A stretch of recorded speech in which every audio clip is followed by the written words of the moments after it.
Voter তালিকা সংশোধনী বিসংগতিক লৈ সৰব হৈছে গৌৰৱ গগৈ। বহিৰাজ্যৰ ভোটাৰ আনি অসমৰ প্ৰকৃত ভোটাৰৰ নাম কৰ্তনৰ অভিযোগ আনিছে বিৰোধীয়ে।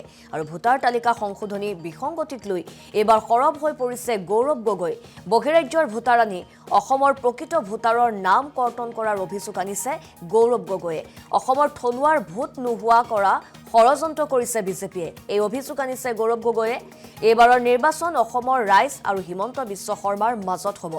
ৰাইজক নিজৰ ভোটাৰ অধিকাৰ সুৰক্ষিত কৰিবলৈ আহ্বান গৌৰৱ গগৈ।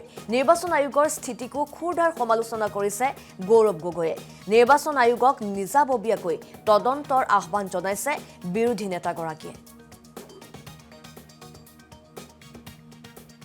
ভোটাৰ তালিকা লৈ ষড়যন্ত্ৰ বিভিন্ন সময়ত অভিযোগ উত্থাপন কৰা গৈছে যে কেনেদৰে বিজেপি দলে বাহিৰৰ পৰা মানুহ আমাৰ ভোটাৰ তালিকাৰ ভিতৰত সোমাবলৈ বিচাৰে আৰু অসমৰ জনসাধাৰণৰ ভোটৰ মূল্য নাইকিয়া কৰিবলৈ এতিয়া ঠায়ে ঠায়ে বিজেপি বিৰোধী ভোট তেওঁলোকে ভোটাৰ তালিকাৰ পৰা কৰ্তন কৰিবলৈ বিচাৰে।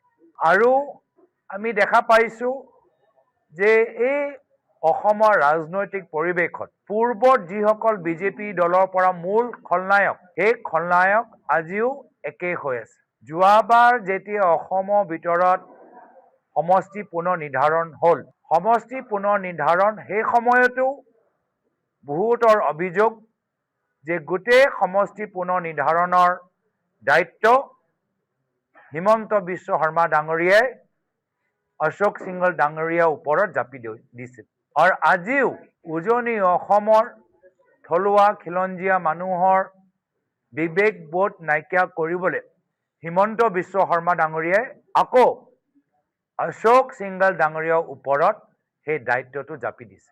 আমি সমগ্ৰ অসমৰ ৰাইজক, বিভিন্ন আমাৰ সামাজিক সংগঠনসকলক, বিভিন্ন আমাৰ বুদ্ধিজীৱীসকলক, যুৱকসকলক সকলোকে আহ্বান জনাইছোঁ যে আগন্তুক দিনত নিজৰ ভোটৰ অধিকাৰ ৰক্ষা কৰিব লাগিব। আমি ভাবিছিলোঁ যে কেন্দ্ৰীয় নিৰ্বাচনী আয়োগ এটা তদন্ত কৰিব, এটা FIR তেওঁলোকে নিজে স্বমত কৰিব লাগিছিল যে কিয় আজি বিজেপি দলৰ ভিতৰত আজি এনেকুৱা চৰ্চা চলি আছে ভোটাৰ তালিকাৰ পৰা নাম কৰ্তন কৰা। ভোটাৰ তালিকা শুদ্ধ কৰা দায়িত্ব হ'ল নিৰ্বাচনী আয়োগৰ। আৰু এই দায়িত্বৰ ভিতৰত এতিয়া বিজেপি দল ইণ্টাৰফিয়াৰ কৰিবলৈ বিচাৰে, আমাৰ ভোটাৰ তালিকা মনিপুলেট কৰিবলৈ বিচাৰে। ভোটাৰ তালিকা সংশোধনী বিসংগতিক লৈ সৰব হৈছে গৌৰৱ গগৈ। বহিৰাজ্যৰ ভোটাৰ আনি অসমৰ প্ৰকৃত ভোটাৰৰ নাম কৰ্তনৰ অভিযোগ আনিছে বিৰোধীয়ে। আৰু ভোটাৰ তালিকা সংশোধনী বিসংগতিক লৈ এইবাৰ সৰব হৈ পৰিছে গৌৰৱ গগৈ।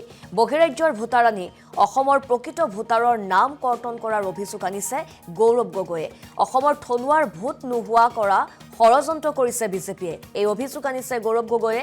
এইবাৰৰ নিৰ্বাচন অসমৰ ৰাইজ আৰু হিমন্ত বিশ্ব শৰ্মাৰ মাজত হ'ব। ৰাইজক নিজৰ ভোটাৰ অধিকাৰ সুৰক্ষিত কৰিবলৈ আহ্বান গৌৰৱ গগৈ। নিৰ্বাচন আয়োগৰ স্থিতিকো খুৰধাৰ সমালোচনা কৰিছে গৌৰৱ গগৈয়ে। নিৰ্বাচন আয়োগক নিজাববীয়াকৈ তদন্তৰ আহ্বান জনাইছে বিৰোধী নেতাগৰাকীয়ে।